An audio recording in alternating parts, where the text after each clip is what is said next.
welcome to the Recovery Daily Podcast. I'm your host, Rachel Abbasi.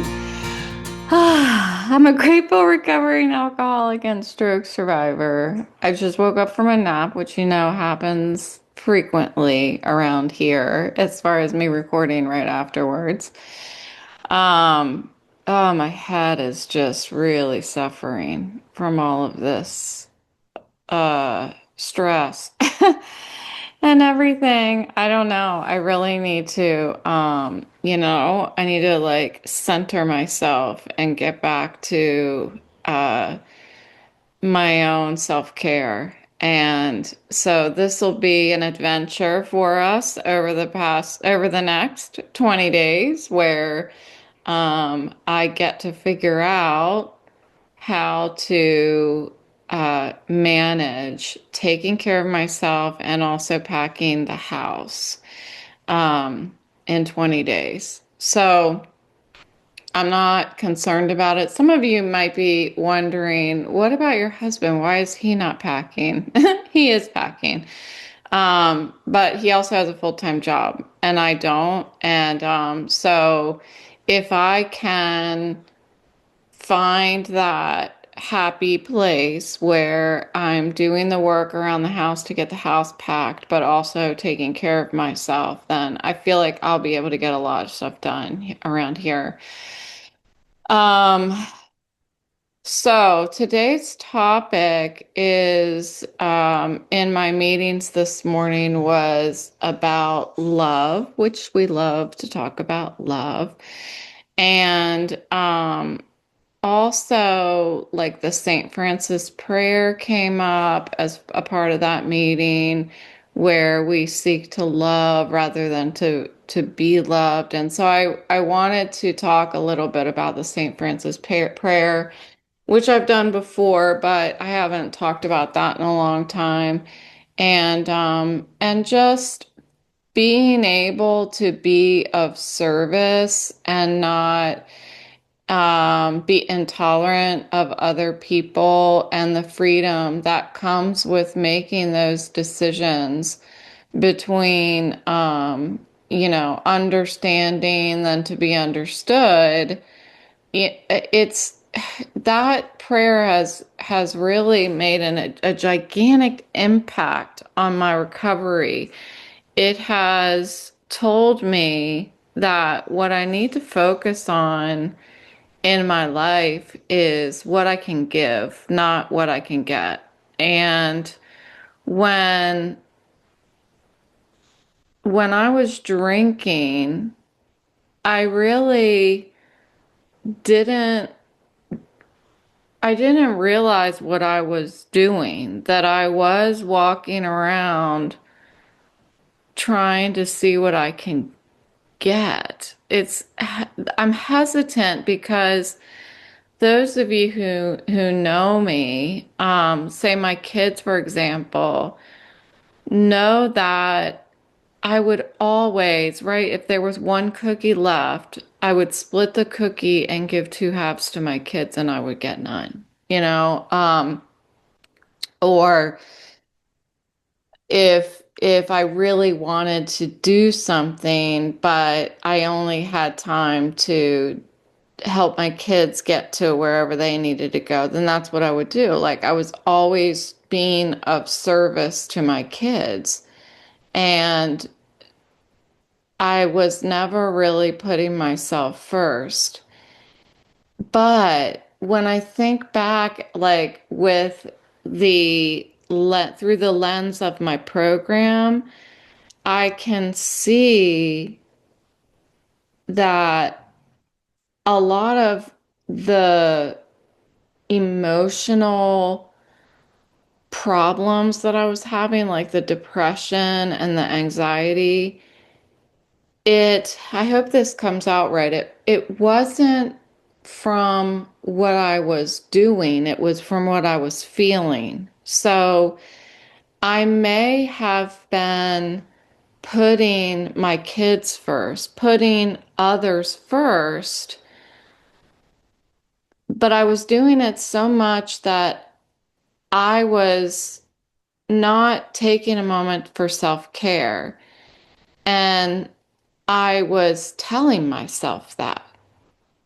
I was telling myself, well, you're doing so much for everybody else. And I don't want this to sound like it's about my kids. Of course, I love my kids, and if I were to do it all again, I would probably do the exact same thing. It's just what I do as a mother, and I still do it today. I just want to give, give, give to my kids. But I think the issue is not the giving to my kids, it's the what's going on between my ears when I'm giving. Um, Kind of like the idea of seeking to love then to be loved, seeking to understand then to be understood. Our actions are not always representative of what we're feeling. So,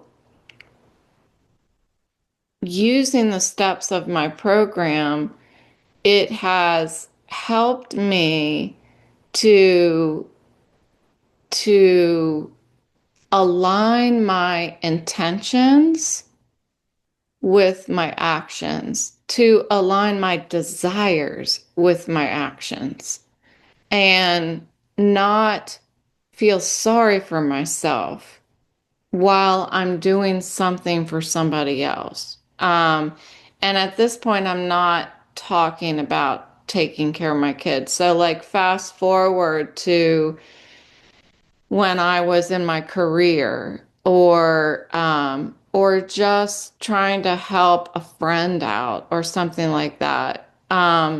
It's not healthy for me to be of service to a friend if all I'm doing is telling myself how much I'm irritated that this friend asked me to do this. I hope that makes sense. So, um, I think that there was a lot of misalignment in my life between loving the people around me, having tolerance for the people around me, being of service for the people around me, and having freedom between my ears. So, what came up this morning is the idea of like newcomers who are relapsing coming into the meetings and having tolerance and patience.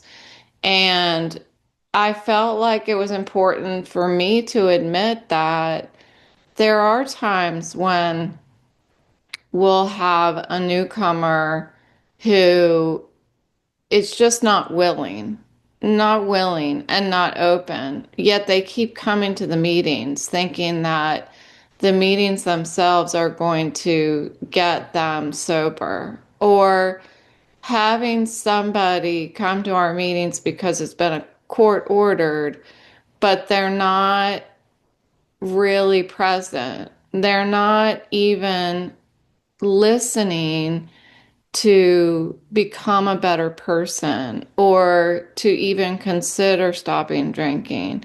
They're coming because they're court ordered. Um, and it's not my business, but I do feel an underlying, and I'm not talking about that it's very deep or that it's very, as somebody in my network says, wide. It's not deep or wide. The lack of tolerance. Somebody says that in my meeting about sobriety. Is your sobriety wide, meaning it reaches out across your whole life? And I think that that's a really nice way to think about it. Anyway, I think that terminology can be applied to other things like tolerance and patience. Like, um, anyway, I, regardless, it's just a sense of intolerance for why don't they get it? Why don't they try? why don't they listen? And I have to remember at times of intolerance that that used to be me. I have to remember how sick I was, and I have to appreciate the lesson that's being put right in front of me when I see somebody who is struggling. That is the disease in front of me. My intolerance is for the disease. It's not for the person underneath, the person that is suffering from the disease.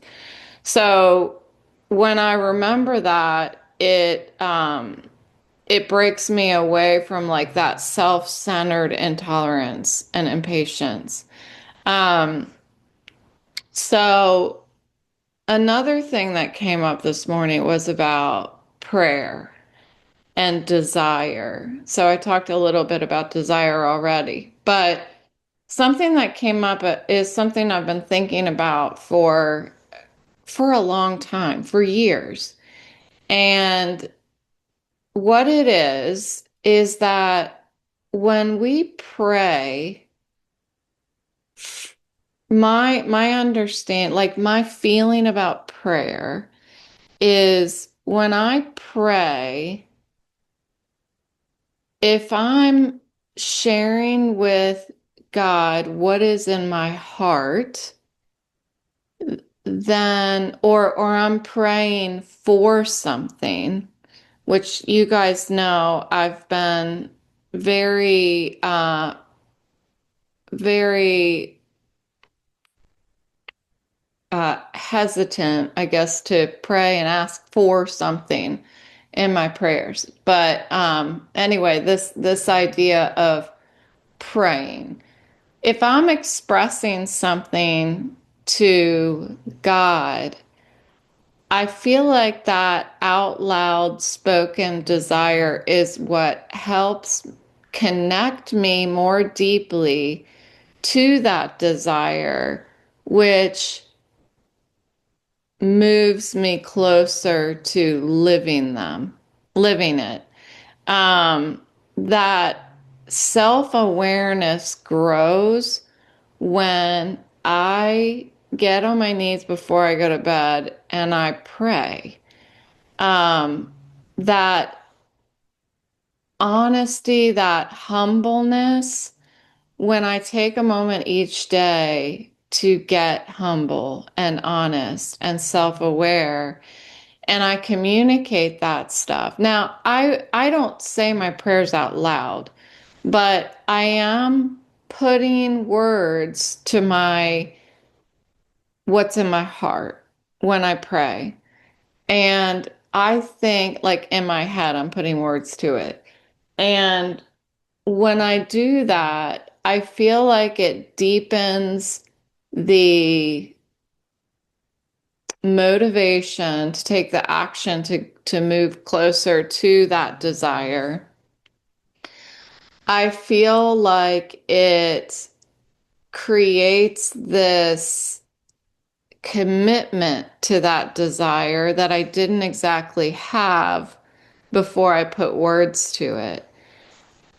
I feel like when we pray, and I think that maybe I'm talking about this because it's one of those reconciliations I have to do in my head about prayer. Because you also know that this is a process for me. This journey of faith has been a process for me.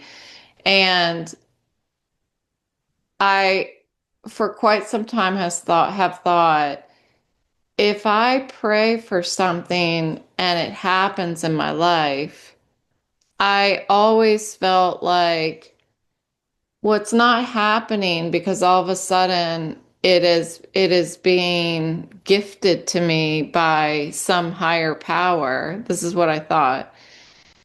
It's because I've articulated what I want, and through that articulation, I have grown more committed to achieving it. You know what I mean? I was finding an excuse for it not to be a divine gift from my prayers. I was trying to reason out why what we pray for happens. And I can't say that I disagree with that idea. Like I still feel it. I still feel that when we talk about what's in our hearts, it helps us grow closer towards achieving it. Um, but I'm still working on, I'm still working on my whole prayer thing and understanding, but I did want to talk about it because I think that like in my second meeting, the topic was insanity and just how we have a tendency as alcoholics to the disease itself leads us to keep doing the same thing over and over again with no change in results. That's like the what people say is the definition of insanity. And it's not until we break free from those same behaviors that we begin to break free from the insanity. Somebody was talking this morning about how alcohol gave them a distorted vision of the world. And I thought, I'm all about visualizations. I'm like, yeah, when I was drinking, it was like me, myself, and I were stuck inside a jar, unable to see the world clearly. And I would have never known. I could have lived my whole life inside that jar and thought that I was seeing the world clearly. But it wasn't until I finally stopped drinking that I was pulled out of the jar and it's like, oh my gosh, everything was so screwed up. How I was looking at the world so differently from the other side of the glass. And when I add prayer into that clarity, it also adds the willingness and the openness to keep improving my vision of the world, my vision of myself. It removes that distortion. Um, and part of that, to go back to the last topic, part of that is articulating what is going on in my heart. Like what is happening between my ears and in my heart. It's like, am I praying about what's in my heart or what's between my ears? I don't know, whatever you call it. Putting it to words helps. And putting it to words is the beginning of change that frees us from the chaos in our minds and that leads us, guides us towards this freedom from insanity. I saw a post from one of my very best friends, and she said the other day that she felt like she was always sitting and waiting for something to happen, for life to happen. And I thought, oh my gosh, that's exactly what I thought. I felt like the world was moving and I was always standing still. I've talked about that in many podcast episodes about how I felt like when I was drinking, I felt like my brother and my sister had moved on with their lives and I remained standing still. I remained this 16-year-old that never moved forward, that never changed.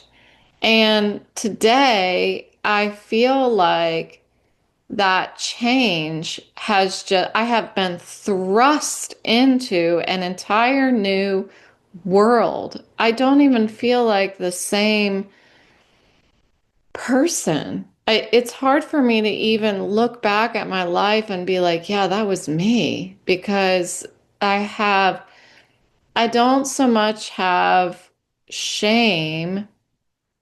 There might be a little embarrassment, but I don't so much look back and think, I wish that didn't happen, because if what happened in my life didn't happen, I wouldn't be where I am here today.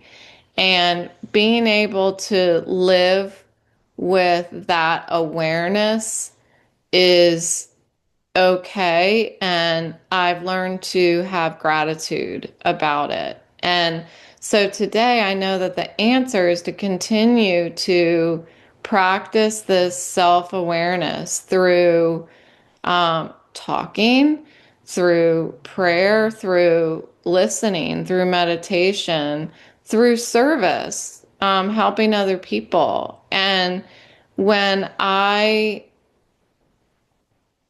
when I see something like my friend's post, I can be reminded once again that I'm not alone.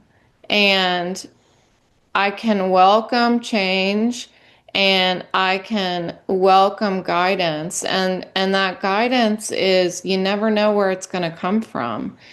Um, the love that I have for people and my desire to be of service should also echo the love and service that I have for myself.